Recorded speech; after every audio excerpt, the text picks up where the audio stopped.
Before we begin, I want to thank each of you for being part of this incredible journey. If you're enjoying these stories of justice and accountability, consider subscribing. It's completely free and helps us build this amazing community. Now, let's dive into today's story. The leather-bound folder felt heavy in my hands as I sat in my private study, reviewing the documents that would soon shatter my husband Marcus's carefully constructed world of lies.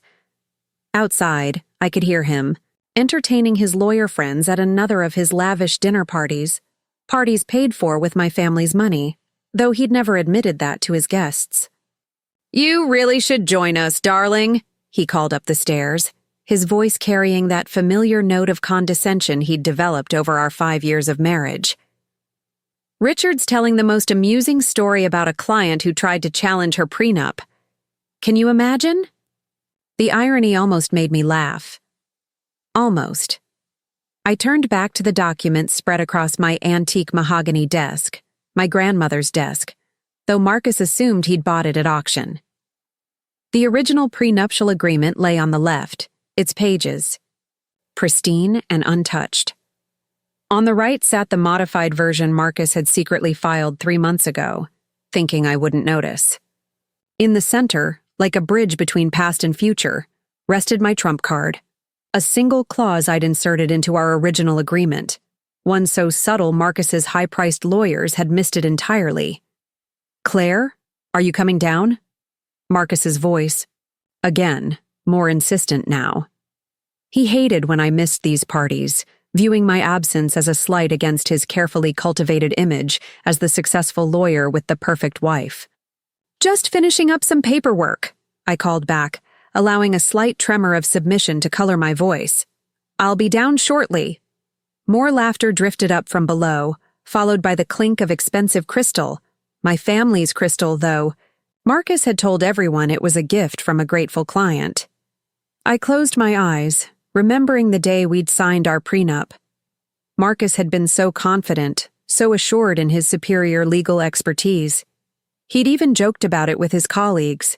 "Claire's family might have old money," he'd said, "but I have old knowledge.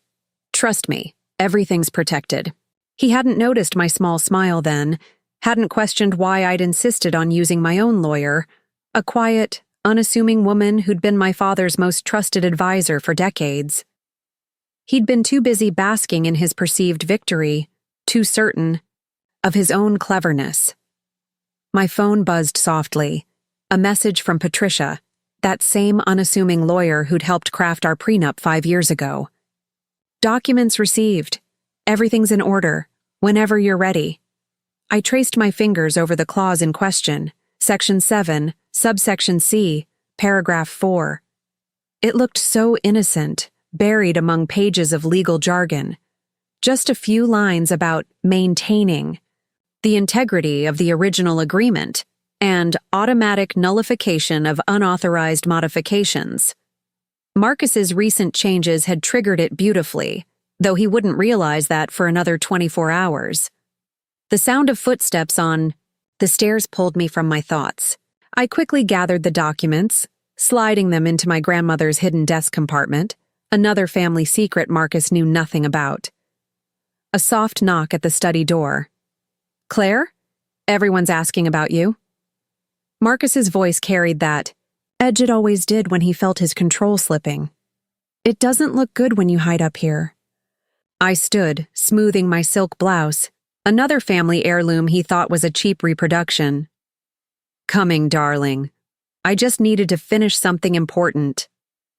"More important than supporting your husband?" The edge in his voice sharpened. If only he knew just how important it was.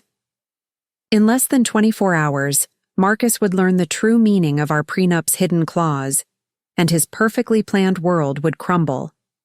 But for now, I had a party to attend and a role to play. Opened the door to find him leaning against the frame, cocktail in hand, his expression a mixture of annoyance and condescension. "Shall we?" he asked, offering his arm with practiced charm. I took it, playing my part one last time. "Of course, darling. Let's not keep your guests waiting." As we descended the stairs toward the sound of laughter and clinking glasses, I allowed myself a small secret smile. Marcus had no idea that his attempt to secretly modify our prenup had just activated the very clause that would be his undoing.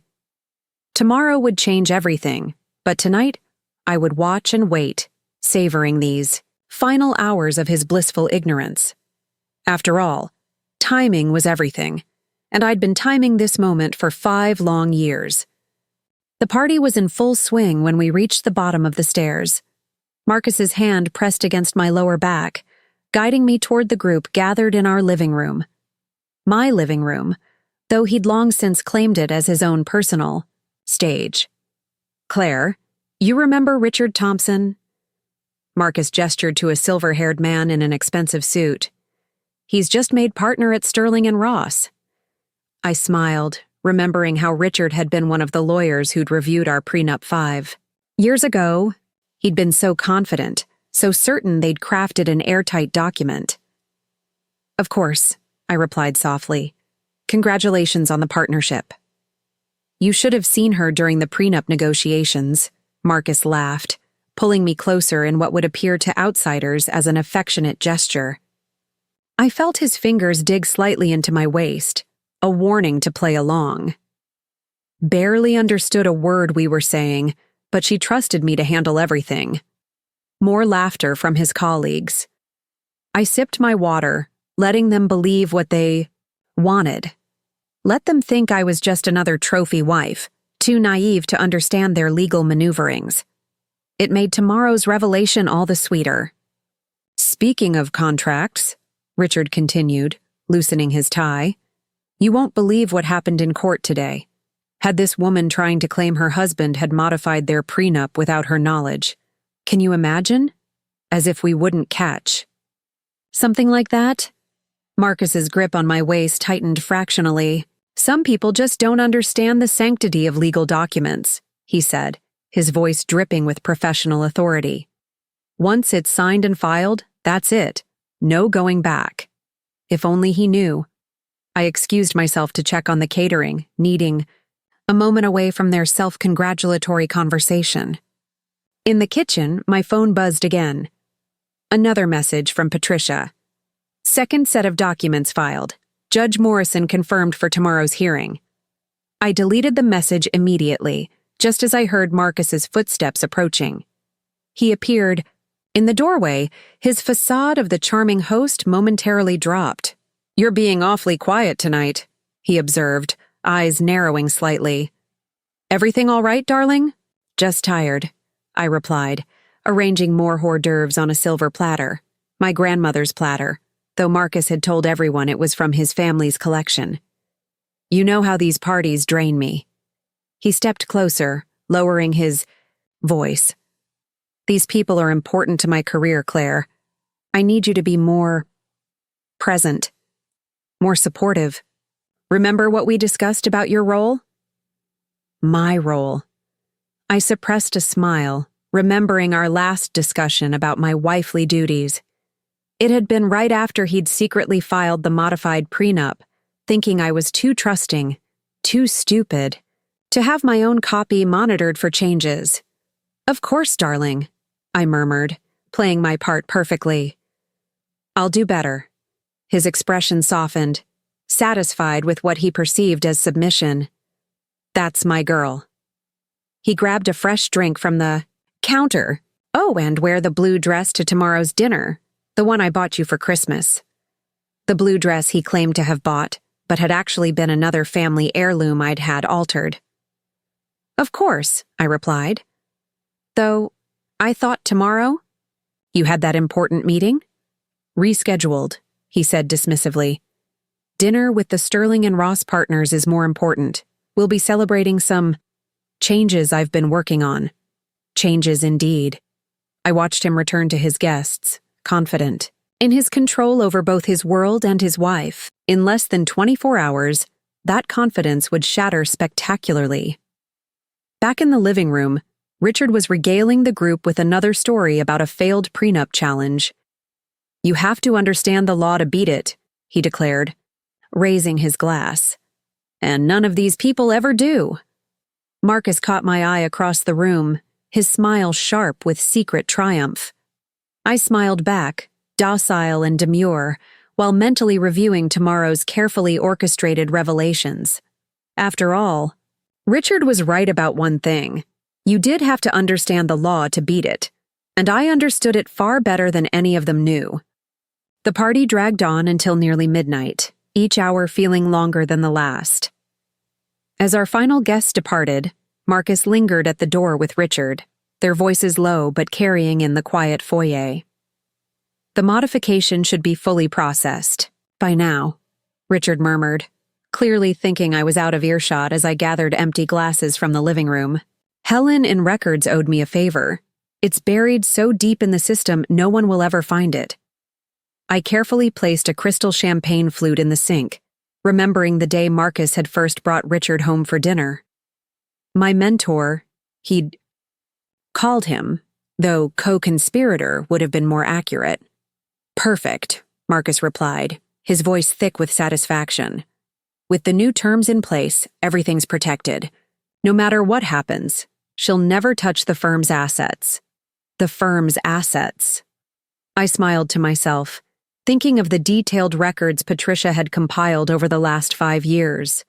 Records showing exactly how Marcus had used my family's connections to build his client base, my inheritance to finance expansions, and my name to secure prestigious partnerships. You heading to the office first thing? Richard asked. We should review the Thompson merger before the partners' dinner. Actually, I have a meeting at the courthouse in the morning, Marcus said. Just some routine paperwork for a client. I'll be at the office by 11. Routine paperwork. I knew exactly which meeting he meant, the one Patricia had arranged, the one where Judge Morrison would be expecting him to sign what he thought were standard client documents. Claire? Marcus called out, finally closing the front door. Where are you, darling? In the kitchen, I answered, letting exhaustion seep into my voice. Just cleaning up a bit. He appeared in the doorway, bow tie undone, looking pleased with himself. Leave it for the housekeeper, he said, walking over to pour himself a nightcap from the crystal decanter, another family piece he'd claimed as his own. You should get some rest. You look tired. You're right, I agreed, playing into his concern. It has been a long evening. He took a slow sip of his scotch, studying me over the rim of his glass. You did better in the second half of the party. That story you told about our honeymoon in Provence? Perfect touch. Made everything seem so normal. Normal. As if he hadn't spent our entire honeymoon networking with French law firms using my family's name to open doors that would have remained firmly closed to Marcus Reynolds from his middle-class background. I'm glad you were pleased, I said softly, turning to leave. His hand caught my wrist, firm, but not quite tight enough to leave a mark. He'd learned that lesson early. Never leave evidence. I am pleased, he said, his voice gentle but carrying that underlying steel I'd grown so familiar with. You're learning your role so well. Tomorrow's dinner with the partners will be important. Very important. I met his eyes, letting him see exactly what he expected. Devotion, submission, perhaps a touch of weariness. I won't let you down. His grip softened as he pulled me closer, pressing a kiss to my forehead. I know you won't. You never do. Later, lying in bed listening to Marcus's steady breathing beside me, I reached for my phone. One last message from Patricia lit up the screen. Judge Morrison's clerk confirmed. 9 a.m. sharp. Everything's ready. I deleted the message and set my alarm, knowing sleep would be elusive tonight. In just a few hours, Marcus would walk into that courthouse thinking he was simply signing routine paperwork. He had no idea he was walking into a trap of his own making. The irony was almost poetic. Marcus's secret modification to our prenup hadn't just triggered my hidden clause, it had given me exactly the opening I needed. Sometimes the best trap was the one your target set themselves. As Marcus shifted in his sleep, mumbling something about contract terms, I allowed myself a small smile in the darkness. By this time tomorrow, he would learn the true meaning of routine paperwork. Morning arrived with the precision of a well-laid plan. I woke before Marcus, watching him rush through his morning routine, his mind clearly on the courthouse meeting he thought would cement his control over our marriage's financial future. I shouldn't be more than an hour at the courthouse, he said, adjusting his tie in the mirror. The antique Venetian mirror he believed was a reproduction. Then I'll head straight to the office. Don't forget about dinner tonight. Of course, not, I replied, carefully selecting my outfit for the day. The blue dress as you requested. He paused, watching my reflection. You seem different this morning. More alert. I softened my expression, letting anxiety creep into my voice. Just nervous about dinner with the partners. I want everything to be perfect. His face relaxed, interpretation fitting perfectly into his worldview. Don't worry too much. Just smile, look pretty, and let me handle the important things. He checked his Patek Philippe watch, my father's watch, though he thought it was a clever investment he'd made. I need to go. Judge Morrison doesn't like to be kept waiting. No, she certainly doesn't, I thought, remembering my private meeting with her last week. As Marcus's car pulled out of the driveway, I retrieved my phone from its hiding place and dialed Patricia. He's on his way, I reported. Right on schedule. Perfect, Patricia replied, her usually calm voice carrying a note of satisfaction. Helen from Records just confirmed. Marcus accessed the modified prenup files 3 times this week. He's confident they're secure. I moved to my study, unlocking the hidden compartment in my grandmother's desk. And the original copies? Safe. In Judge Morrison's chambers, along with the documentation of every unauthorized access and modification attempt. The timestamps alone are damning.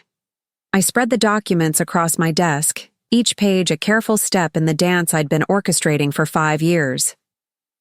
What about Richard Thompson? Already at the courthouse, Patricia confirmed. He thinks he's there to witness routine client paperwork. He has no idea he's about to become a material witness in a fraud investigation. The sound of another car in the driveway drew me to the window. Right on time, Sarah from the catering company, actually an associate from Patricia's firm, arrived under the pretense of discussing tonight's dinner arrangements. Ms. Claire, she called out, perfectly playing her role as the eager-to-please event planner. I brought those sample menus you requested. Inside her portfolio were the final affidavits we needed, carefully documenting every instance where Marcus had used my family's resources while claiming them as his own. The caterer's disguise had been Patricia's idea.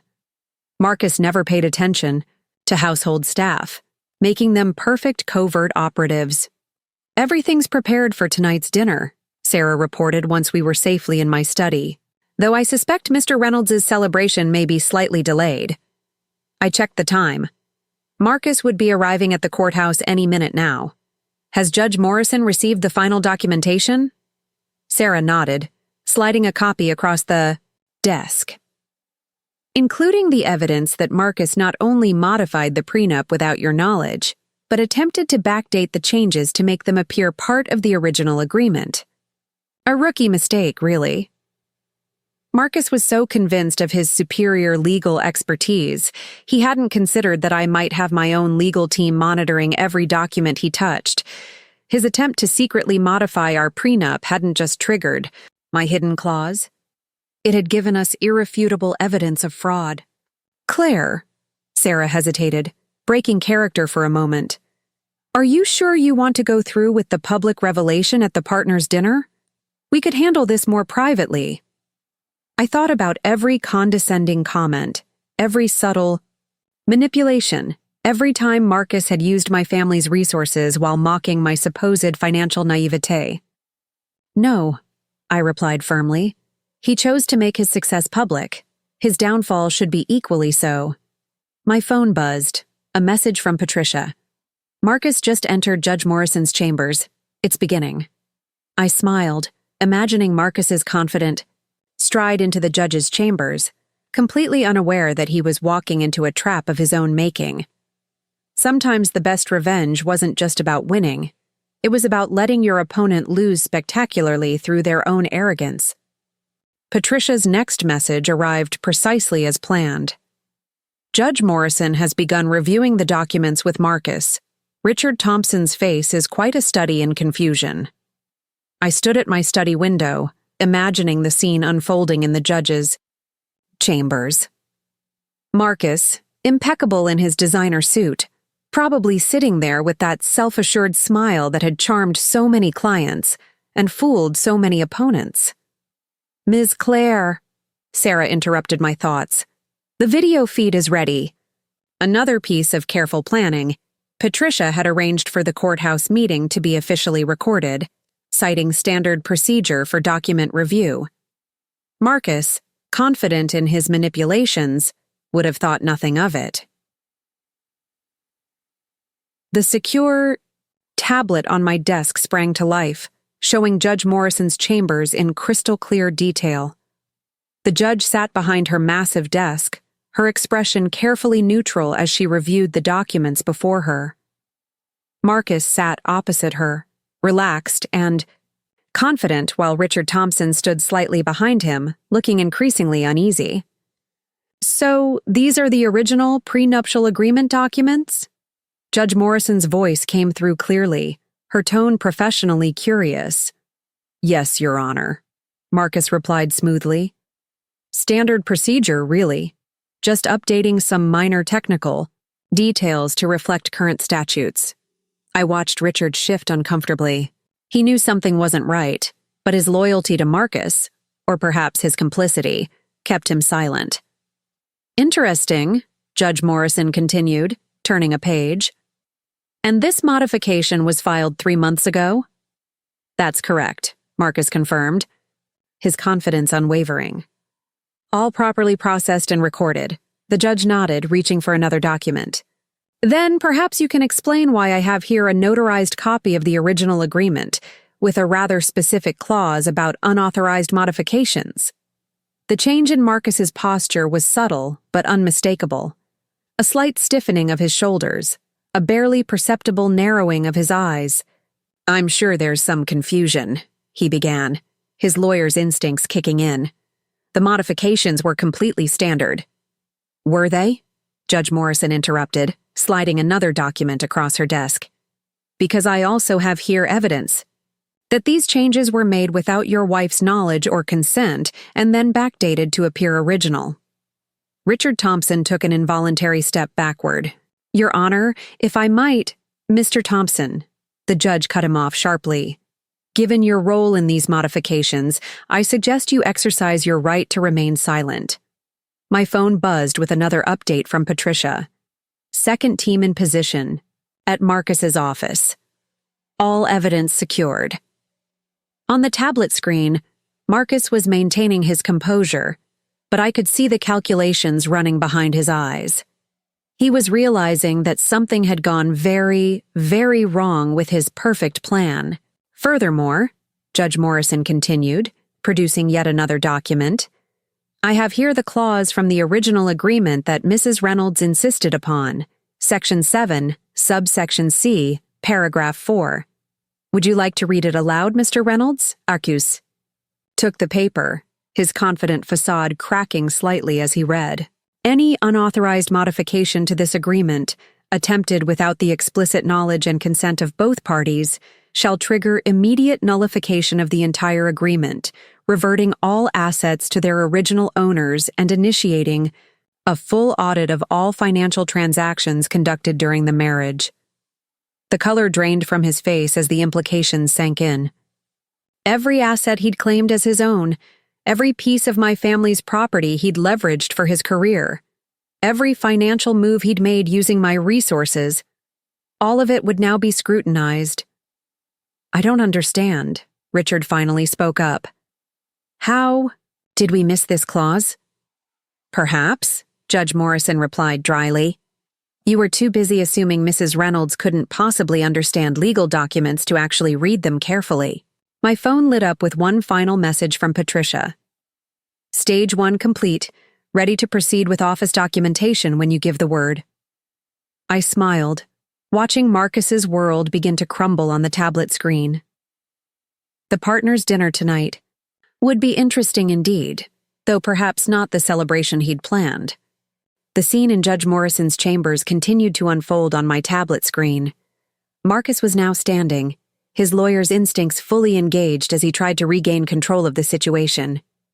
Your Honor, even if there were some oversight in the modification process, surely we can handle this matter privately, he argued, shooting a warning glance at Richard. There's no need for a full audit. Judge Morrison's response was swift and unyielding. Mr. Reynolds, you deliberately altered a legally binding document and attempted to conceal those alterations. This isn't a matter for private negotiation. My phone lit up with another update from Patricia. Team at Sterling and Ross has begun documenting all files related to Marcus's cases, particularly interesting findings in the Thompson merger folder. I smiled, remembering how Marcus had bragged about landing the Thompson account. He'd conveniently forgotten to mention how my family's long-standing relationship with the Thompsons had opened that door. Your Honor, Richard finally found his voice. As Mr. Reynolds's colleague, I can assure you any modifications were made in good faith. Were they, Mr. Thompson? Judge Morrison interrupted, producing another document. Then perhaps you can explain these emails discussing how to ensure Mrs. Reynolds wouldn't discover the changes? The tablet's high-definition display captured every nuance of Richard's expression as the blood drained from his face. Marcus shot him a look that could have frozen hell itself. I think, Judge Morrison continued, we should take a brief recess while you both consider your positions. The court clerk has some additional documents requiring your immediate attention. As Marcus and Richard were led from the chambers, Sarah touched my arm gently. Ms. Clare, the Sterling and Ross partners are requesting an emergency meeting. Apparently, they've received some concerning information about the Thompson merger. Perfect timing.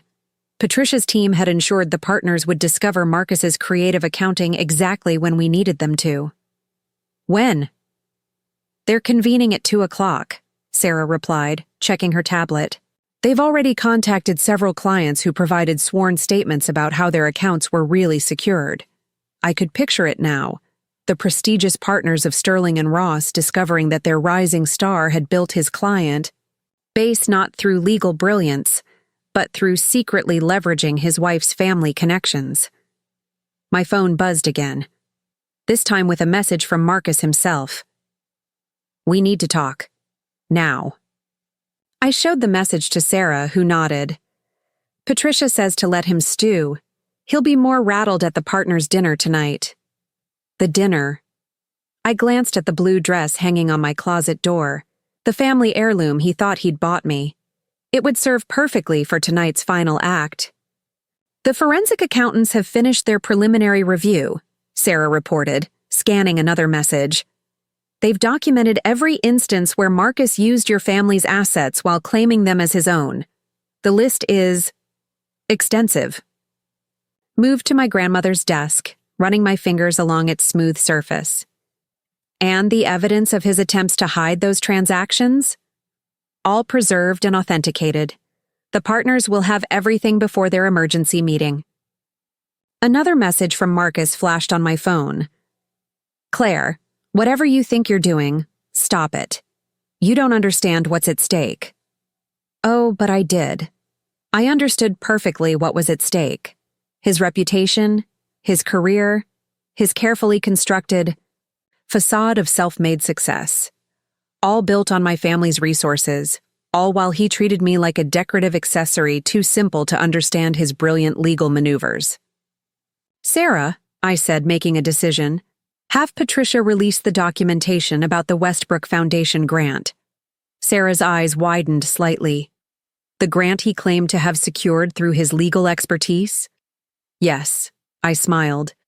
Let the partners discover how their star lawyer really landed that prestigious account.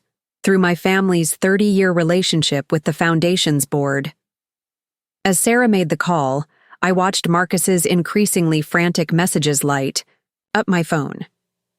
Each one showed his growing realization that his perfectly ordered world was crumbling.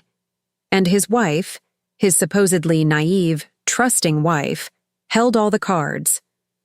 The best revenge, after all, was letting your opponent destroy themselves. While thinking they were destroying you, the afternoon unfolded like a perfectly choreographed dance. Each revelation, each piece of evidence, each shocked reaction from the Sterling and Ross partners landed exactly as planned. "The emergency partners meeting has begun," Sarah reported, watching the updates stream in on her tablet. "They've just received the Westbrook Foundation documents. Through our carefully placed sources, we could track the chaos erupting at Sterling and Ross in real time." Marcus had arrived at the office, after the courthouse meeting, probably hoping to contain the damage. Instead, he'd walked into a firestorm of his own making. "Mr. Reynolds," a senior partner's voice cut through the conference room recording our sources had secured, "would you care to explain why the Westbrook Foundation's board chair just informed us that your connection to their $50 million grant came entirely through your wife's family?" My phone buzzed continuously with messages from Marcus, each more desperate than the last. "Claire, answer your phone. Whatever you think you know, you're making a mistake. You're going to destroy everything we've built. As if he'd built anything himself. "The Thompson merger documentation has been distributed to all partners," Sarah announced, reading another update, "including the evidence of how Marcus used your family's banking connections to secure the initial meetings." I moved to my dressing room, beginning my preparations for tonight's dinner. The blue dress, my grandmother's vintage Dior that Marcus thought he'd discovered at a boutique, hung ready. Tonight it would serve as both costume and armor. "Claire," Sarah's voice carried a note of satisfaction, "you should see this." She held up her tablet, showing the live feed from Sterling and Ross's main conference room. Marcus stood at one end of the long table, his usual confident posture notably absent. Around the table, senior partners rifled through documents, their expressions ranging from shock to fury. "These client affidavits," one partner was saying, "they all confirm the same thing. They came to the firm because of Claire's family connections, not your legal expertise." "It's more complicated than that," Marcus attempted to argue, but another partner cut him off. "Is it? Because we have emails showing you explicitly took credit for relationships that belonged to your wife's family, relationships you accessed through your marriage, while actively working to limit your wife's legal rights through secret prenup modifications." My phone lit up with a call from Richard Thompson. I let it go to voicemail, imagining his panic as he realized his own complicity in Marcus's schemes was being exposed. "The Bar Association has been notified," Sarah reported, checking another message. "They're particularly interested in the evidence of Marcus backdating official documents." I fastened my grandmother's pearls around my neck, another piece Marcus had claimed to have gifted me, and checked my reflection. "Has Patricia confirmed the dinner arrangements?" Sarah nodded. "Everything's set.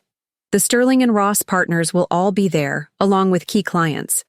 Marcus doesn't know it yet, but he's expected to make a full public statement about his creative methods of building his client base." Through the tablet, we watched Marcus excuse himself from the partners' meeting, presumably to try damage control. The camera followed him to his office, where he immediately began making frantic phone calls. "His calls to the Westbrook Foundation are being declined," Sarah noted with satisfaction. "Same with the Thompson family. Apparently they're not interested in speaking with someone who misrepresented their relationship with your family." My phone buzzed one final time, a message from Marcus. "Fine. You want to talk? We'll talk at dinner. But you have no idea what you're doing." I smiled, thinking of the evidence still to be revealed, the testimonies still to be shared, the full extent of his deception still to be exposed. "Actually," I murmured, "I know exactly what I'm doing. After all, While Marcus had spent 5 years believing he was cleverly building his empire on my family's foundation, I had spent those same years documenting every move, every lie, every manipulation. Tonight, at the dinner he'd planned as his crowning triumph, his house of cards would finally collapse. The late afternoon sun cast long shadows through my dressing room windows as I made final preparations for the evening ahead. Sarah had just confirmed that every invited guest, including several surprise additions Marcus wasn't expecting, had RSVP'd in the affirmative. The Thompson family's private jet landed 30 minutes ago, Sarah reported, checking her tablet. They're particularly interested in hearing Marcus explain how he represented their relationship with your families. Bank! A message from Patricia flashed across my phone. Judge Morrison's official findings have been filed. Copies will be distributed at dinner. Perfect timing. The judge's detailed documentation of Marcus's attempted prenup manipulation would make an excellent appetizer for tonight's main course of revelations. Claire. Sarah's voice carried a note of concern. Marcus is on his way home. He left Sterling and Ross rather abruptly after receiving a call from the Bar Association. I moved to the window, watching our circular driveway, my driveway, as Marcus would soon learn. Right on cue, his Mercedes pulled in, the tires spraying gravel in a way that betrayed his agitation. Have the security team ready, I instructed. Sarah. I don't expect physical confrontation, but Marcus isn't handling the loss of control well. The front door slammed downstairs, followed by the sound of rapid footsteps. I counted silently. 3, 2, 1. Claire! Marcus's voice carried up the stairs, tight with barely controlled fury. We need to talk, now. I caught Sarah's eye, nodding slightly. She slipped into the adjacent room, ready to record everything that followed. After all, if Marcus was going to dig his hole deeper, we might as well document it properly. In my study, I called back, my voice perfectly calm. I'm just finishing dressing for dinner. He burst into the room, his usual polished appearance notably disheveled. His tie was askew, his hair showing signs of anxious fingers running through it. What the hell do you think you're doing? I turned from my vanity mirror, facing him with practiced innocence. Preparing for the partners' dinner, darling, as you requested. Don't play games, he snapped, advancing into the room. The Westbrook Foundation? The Thompson merger? The Bar Association? This ends now. I raised an eyebrow, maintaining my composure. Does it? Like you tried to end our prenup's original terms? His face flushed. That was a standard legal modification. That? You hid from me, I interrupted smoothly. Just like you hid how you built your entire career on my family's connections while pretending they were your own achievements. I built those relationships, he exploded. I turned your family's outdated contacts into real opportunities. I smiled, reaching for a document folder on my desk. Did you? Let's review. The Westbrook Foundation, which has been working with my family for 3 generations. The Thompson family, who've banked with us since 1962. The Sterling and Ross client list, filled with names you only accessed through my father's introductions. You don't understand business, he attempted, falling back on his usual condescension. These things are more complex than what, Marcus? Than your wife could possibly comprehend? Than someone you dismissed as financially naive could understand?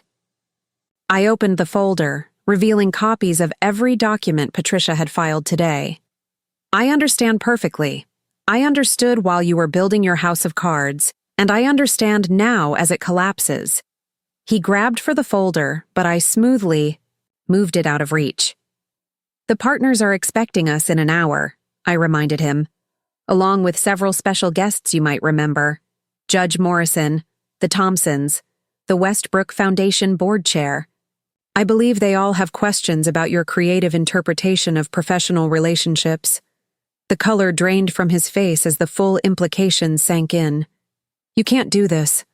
I'll lose everything. No, Marcus, I corrected him gently. You'll lose what was never yours to begin with. Now, if you'll excuse me, I need to finish dressing. The blue dress you think you bought me seems appropriate for tonight's revelations, don't you think? The tension in our bedroom was electric as Marcus processed my words, his lawyer's mind finally catching up to the magnitude of his situation. His hands clenched and unclenched at his sides, his carefully cultivated control slipping with each passing moment. "You've been planning this," he said slowly, realization dawning in his eyes. "All this time, playing the dutiful wife. While you played the brilliant lawyer?" I finished for him, smoothing my grandmother's dress. "Yes, Marcus. Some of us understand the value of careful documentation and long-term strategy." Sarah appeared in the doorway, tablet in hand. "Ms. Claire, the catering staff has arrived, and Mr. Thompson is at the front door." Perfect timing. Richard's arrival would add another layer of pressure to Marcus's already fracturing facade. "Send him to the study," I instructed. "I'm sure Marcus would like to coordinate their stories before dinner." "Stories?" Marcus's voice cracked slightly. "There are no stories. Everything I did was legal." "Was it?" I interrupted, picking up another folder from my desk. "The backdated documents? The misrepresented client relationships? The unauthorized prenup modifications? Shall we ask the Bar Association their opinion?" A knock at the bedroom door. Richard, looking considerably less polished than usual. "Marcus, we need to talk. The partners are asking questions about the Morrison estate transfers." I watched the blood drain from Marcus's face. The Morrison estate, another of his supposed masterpieces of legal maneuvering that had actually relied entirely on my family's long-standing relationship with the Morrison family. "If you'll excuse me, gentlemen," I said smoothly, gathering my evening clutch, another family heirloom Marcus had claimed credit for. "I need to check on the dinner arrangements."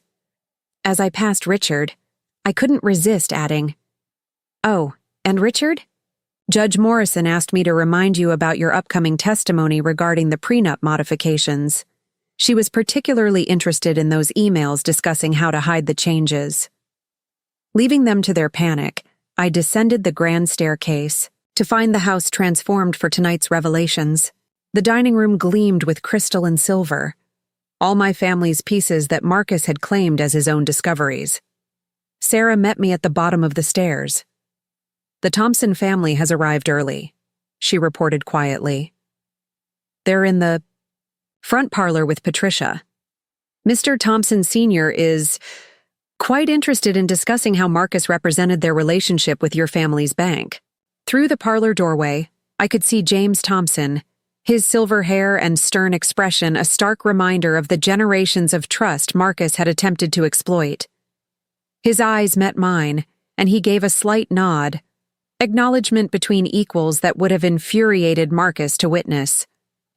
"Claire," Patricia's voice carried from the parlor, "Judge Morrison just texted. She's bringing additional documentation about the Bar Association's investigation." Above, I could hear Marcus and Richard's increasingly agitated voices drifting. Down from the study. They were probably trying to construct some plausible explanation for their actions, not realizing that every word was being recorded and added to our evidence. "The Westbrook Foundation board members are pulling up now," Sarah announced, checking the security cameras, "along with 3 Sterling and Ross senior partners." I smiled, remembering all the times Marcus had hosted these same people, proudly taking credit for relationships and deals that had been built on my family's foundations. Tonight, those carefully constructed lies would unravel spectacularly. "Your father's portrait has been hung in the dining room," Sarah added softly, referring to the painting Marcus had always claimed was a fortuitous auction find. "Perfect," I replied, touching the pearls at my neck. "I think it's time my father's presence was properly acknowledged in this house." A crash from upstairs suggested Marcus had moved from denial to rage. Security teams shifted quietly into position, though I knew they wouldn't be needed. Marcus was many things, but physically violent wasn't one of them. His weapons had always been words, manipulation, and legal maneuvering. Tonight, those same weapons would be turned against him, and his own carefully documented deceptions would become the instruments of his downfall. The front parlor hummed with quiet conversation as more guests arrived. Through the doorway, I could see Marcus and Richard descending the stairs, both having made desperate attempts to restore their professional appearances. Marcus's eyes darted around the room, cataloging each face that would witness his downfall. "Claire," James Thompson called out, moving toward me with purpose. "I believe we should discuss how your husband represented his relationship with our family's banking interests." Marcus froze mid-step, his carefully reconstructed facade cracking. Before he could intervene, Judge Morrison entered the foyer, followed by 2 members of the Bar Association's Ethics Committee. "Mr. Reynolds," the judge's voice carried clearly. "Perfect timing. We were just discussing the interesting pattern of documentation in your recent cases." Sarah appeared at my elbow, tablet discreetly displaying the security feed from Marcus's study. "His attempts to delete certain emails have been logged and preserved," she whispered. "The IT team captured everything. Shall we move to the dining room?" I suggested, watching Marcus's increasingly desperate attempts to catch my eye. "Dinner is served."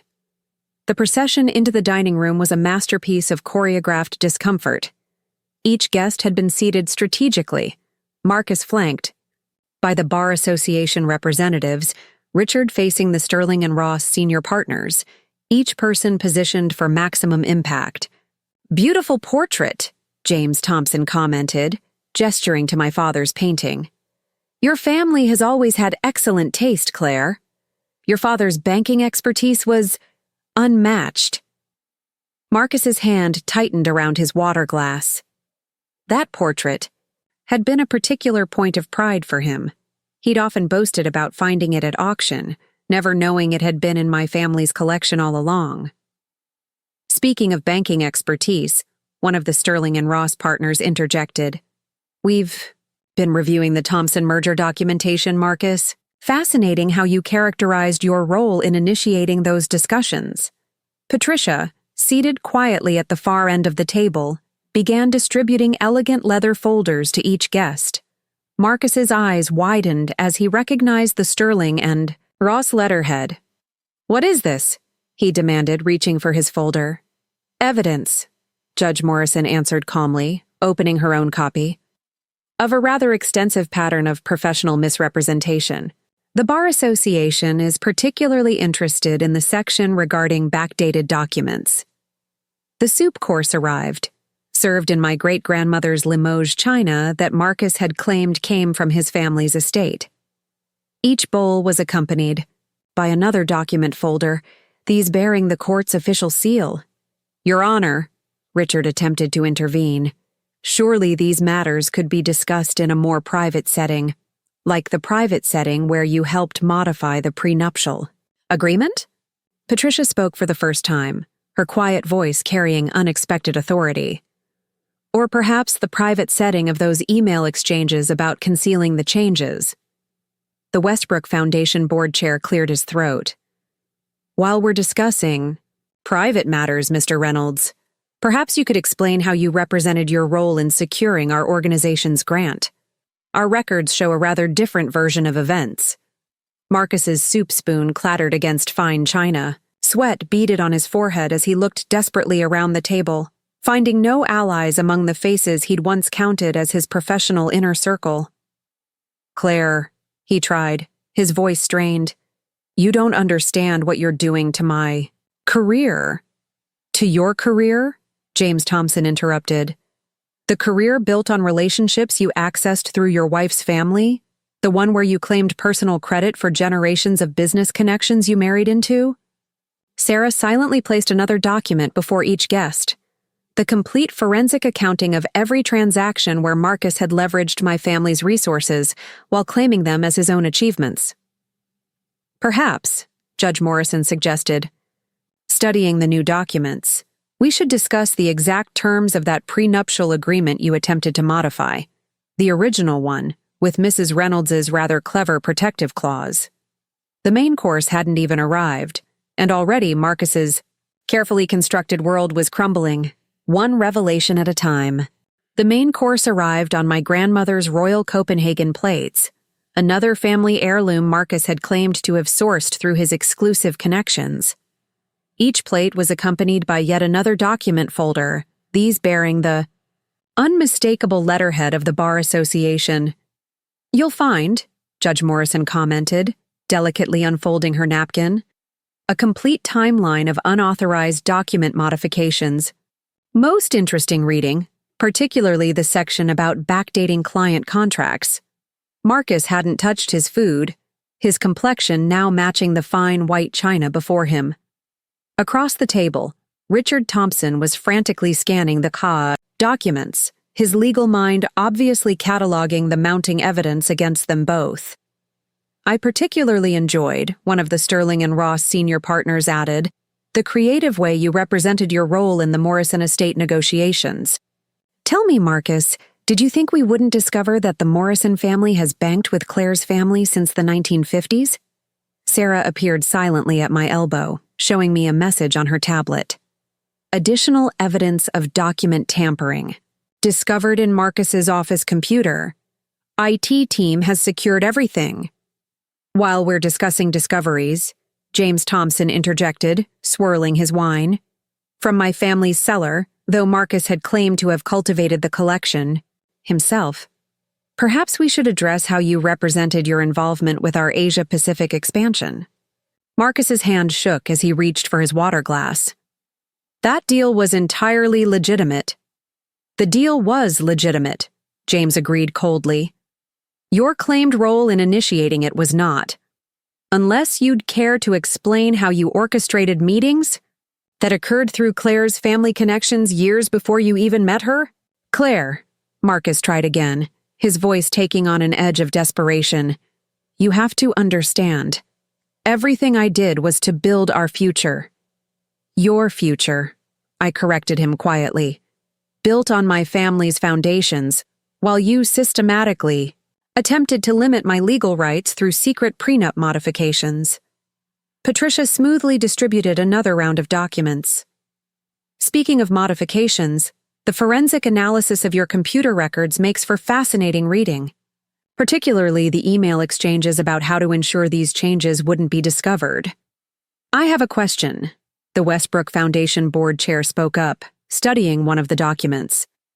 "These dates here, showing your supposed initial contact with our organization, weren't you still in law school when our foundation first partnered with Claire's family bank?" Richard Thompson abruptly stood, his chair scraping against the hardwood floor. "I should contact my attorney." "Sit down, Mr. Thompson," Judge Morrison commanded. "Your role in these events is well documented. The Bar Association is particularly interested in your emails discussing how to backdate the prenup modifications." Sarah's tablet discreetly displayed another update. Marcus's office being sealed by Bar Association representatives, all files secured. "You know," I commented, taking a sip of wine, "my father always said success built on deception is like a house built on sand. Eventually the tide comes in." "Your father," James Thompson added, gesturing to the portrait overlooking our dining room, "was a man of remarkable insight. His banking innovations transformed the industry, innovations that somehow appeared in your presentations as original ideas, Marcus." "The similarities are striking," one of the Bar Association representatives noted, producing yet another document. "In fact, we've compiled a rather extensive list of coincidences between your claimed achievements and pre-existing strategies from Claire's family's business ventures." Marcus's facade finally cracked completely. "This is a witch hunt. You can't—" "Can't what?" Judge Morrison interrupted. "Can't expose your systematic misrepresentation of professional relationships. Can't reveal your unauthorized modification of legal documents. Can't demonstrate your pattern of claiming credit for pre-existing business connections." The dessert course appeared, served on my mother's Meissen china, which Marcus had claimed was a brilliant investment he'd made. Each delicate plate carried not just dessert, but another devastating piece of evidence about his years of deception. The dessert plates sat untouched as the full weight of the evening's revelations settled over the dining room. Marcus had loosened his tie, his carefully maintained image crumbling with each new piece of evidence presented. "There's one aspect we haven't yet discussed," Patricia announced, producing a final set of documents. "The matter of financial restitution." Marcus's head snapped up. "Restitution?" "Indeed," Judge Morrison confirmed, reviewing the papers. Given the extensive documentation of misappropriated resources, false claims of business relationships, and unauthorized use of family connections, the court has prepared a preliminary assessment. Sarah silently placed a calculator in front of Marcus, a pointed reminder of the mathematics he was about to face. The Sterling and Ross senior partners exchanged knowing looks, clearly already calculating the impact on their firm. "Let's start with the Thompson merger," James Thompson suggested, his tone carrying years of accumulated irritation. "Specifically, the commission you claimed for establishing relationships that existed long before you entered the picture. The Westbrook Foundation grants as well," their board chair added. 5 years of management fees based on connections you falsely claimed to have initiated." Marcus's hands clenched into fists beneath the table. "Those deals were legitimate."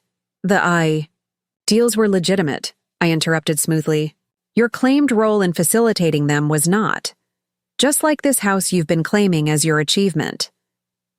Patricia distributed another document, the original deed to the mansion, showing it had been in my family for 3 generations. Marcus stared at it, his last pretense of control evaporating. "The art collection," one of the Bar Association representatives noted, consulting their files. "Claimed as personal investments on your tax returns, yet documented as family heirlooms in the original prenuptial agreement. Speaking of taxes," Judge Morrison added, "the IRS has expressed considerable interest in reviewing your creative accounting regarding these misrepresented assets." Richard Thompson had gone completely pale, likely realizing his own role in these financial misrepresentations would not go unnoticed. "Marcus," he began, his voice shaking, "perhaps we should consider—" "Consider what?" The senior Sterling and Ross partner cut in. "How to explain using false credentials to secure client relationships? How to justify claiming credit for pre-existing business connections? How to defend backdating official documents?" Sarah's tablet displayed another urgent update. "SEC investigators have requested access to all Sterling and Ross files related to Marcus's clients."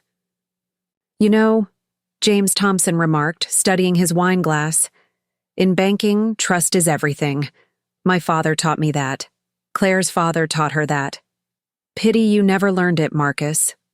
Marcus suddenly pushed back from the table, standing unsteadily. "This is absurd. You can't possibly—" "Can't possibly what?" I asked quietly. "Document your systematic misuse of my family's resources, prove your unauthorized modification of our prenup, demonstrate how you built your entire career on connections you married into rather than earned." Patricia placed one final document before him, a complete accounting of every asset he'd claimed as his own, every commission he'd taken credit for, every relationship he'd misrepresented. "The total amount subject to restitution," Judge Morrison announced, "currently stands at $37 million, before punitive damages and legal fees, of course." Marcus collapsed back into his chair, the full magnitude of his situation finally hitting home.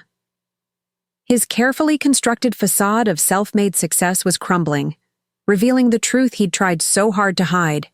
He was nothing more than an opportunist who'd married into wealth and connections he could never have. Accessed on his own. "Claire," he tried one last time, his voice barely a whisper. "You don't want to do this. Think about our future." "No, Marcus," I replied calmly, fingering my grandmother's pearls. "Think about your future. Specifically, how you'll rebuild. Once everyone knows the truth about how you built your success on deception and stolen credentials."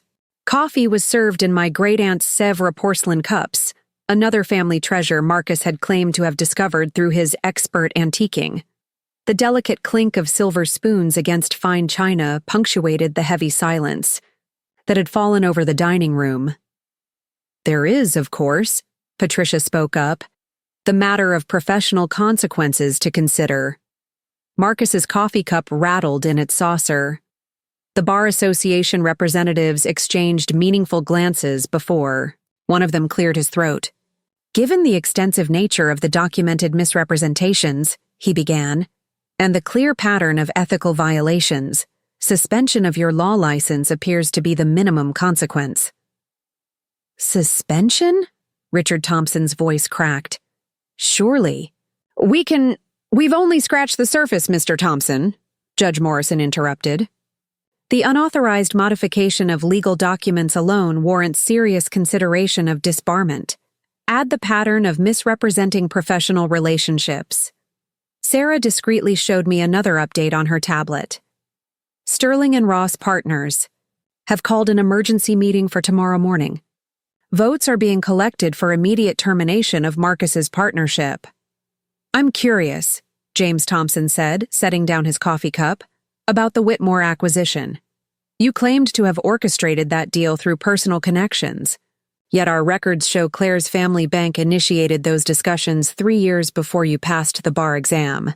The senior Sterling and Ross partner leaned forward. Yes, let's discuss the Whitmore deal, particularly the commission you collected for establishing relationships that clearly predated your involvement. Marcus's face had taken on a grayish tinge. His carefully constructed world wasn't just crumbling, it was being systematically dismantled, brick by fraudulent brick. The SEC investigators, Patricia added, consulting her notes, are particularly interested in the timing of certain stock, transactions related to these misrepresented client relationships. The evidence suggests, one of the Bar Association representatives continued, a consistent pattern of leveraging confidential information gained through family connections for personal financial gain. Richard Thompson abruptly stood again. I should go. My own counsel, your counsel, has already been provided with the relevant documentation, Judge Morrison informed him, including those rather telling email exchanges about backdating the prenup modifications. Sarah's tablet displayed another message. Marcus's office has been completely sealed, all files and computers secured by investigators. You know what fascinates me? I spoke up, watching Marcus's increasingly desperate expression. How you convinced yourself you'd never be caught. Did you really think my family's connections wouldn't eventually reveal the truth about your claimed achievements? Claire, he pleaded, everything I did was for us. For you, the Westbrook Foundation board chair corrected sharply. The evidence clearly shows a systematic pattern of personal enrichment through misrepresented relationships. Patricia distributed one final set of documents, the complete forensic analysis of Marcus's professional claims versus the documented reality of how he'd accessed those opportunities. The Bar Association Ethics Committee, Judge Morrison announced, will convene tomorrow morning to consider immediate suspension of both your licenses pending full investigation. Marcus's hands shook as he flipped through the pages, each one, revealing another carefully documented deception, another false claim, another misrepresented relationship. The partners will expect your resignation first thing tomorrow, the Sterling and Ross senior partner added. Though given the circumstances, clearing out your office won't be necessary. The investigators have that well in hand. I touched my grandmother's pearls again, remembering how Marcus had boasted about finding them at an estate sale, just another in his long list of appropriated family treasures. Perhaps, I suggested quietly, you should focus less on your career at the moment and more on finding new accommodation. Since this house, like everything else you've claimed as yours, actually belongs to my family. As the evening drew to a close, guests began departing with practiced precision, each carrying copies of the damning documentation that would seal Marcus's fate in their respective spheres of influence. The Ethics Committee will convene at 9 tomorrow morning, the Bar Association representative informed Marcus, though given the evidence, Your presence is more a formality than a necessity. James Thompson paused by my chair. Claire, your father would be proud. He always said the best defense against deception was patience and meticulous documentation. Marcus flinched at the mention of my father, perhaps finally realizing how completely he'd underestimated the family legacy he'd tried to exploit. The Westbrook Foundation board chair was next to leave, pausing only to inform Marcus that their legal team would be in touch regarding the recovery of misappropriated management fees. A word of advice, Judge Morrison added, gathering her files. Don't attempt to access any accounts or remove any assets. Everything has been frozen pending full investigation. Sarah's tablet displayed one final update. Security teams confirm Marcus's private office safe has been opened. All documents secured, including the original prenup he claimed to have misplaced. As the last guest departed, Marcus remained slumped in his chair, surrounded by the evidence of his deceptions. Richard Thompson had fled earlier, already on the phone with his own legal counsel. You've destroyed everything. Marcus finally spoke, his voice hollow. My career, my reputation? No, I corrected him gently. You destroyed everything yourself. I merely documented it. Patricia remained, methodically organizing the evening's revelations into her briefcase. The movers will arrive tomorrow at 9, she informed Marcus. They'll pack your personal belongings, after they've been thoroughly documented, of course. Personal belongings? Marcus looked up sharply. This is my house.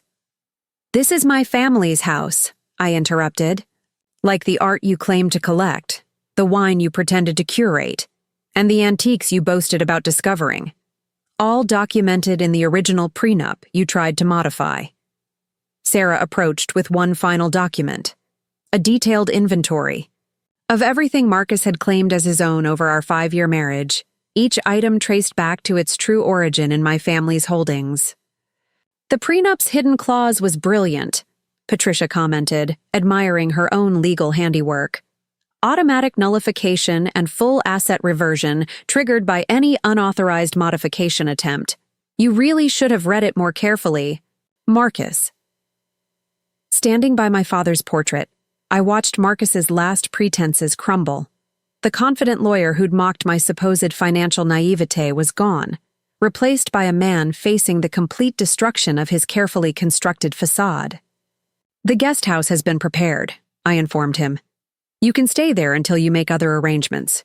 Though given the pending investigations, I suggest you remain available. Marcus stood unsteadily, the weight of his situation evident in every movement. Was any of it real? He asked quietly. Did you ever actually love me? I touched my grandmother's pearls one last time. Did you ever actually love me, Marcus? Or did you just love what my family's connections could do for your career? He had no answer for that. As he walked toward the door, shoulders slumped in, defeat, I remembered all the times he'd talked down to me about business and finance, all while building his success on my family's foundation. One last thing, I called after him. The blue dress you thought you bought me, it was my grandmother's. Like everything else you claimed as your own, it was never really yours to begin with. After he'd gone, Patricia and Sarah remained, their quiet presence supportive as I stood in my family's home, truly mine again, free from Marcus's pretenses. Your father really would be proud, Patricia said softly. You protected the legacy he built, and you did it with the same patience and precision he always valued. I smiled, looking up at my father's portrait. He taught me that true success isn't about quick victories or false claims. It's about careful planning, meticulous documentation, and the wisdom to wait for the perfect moment to act.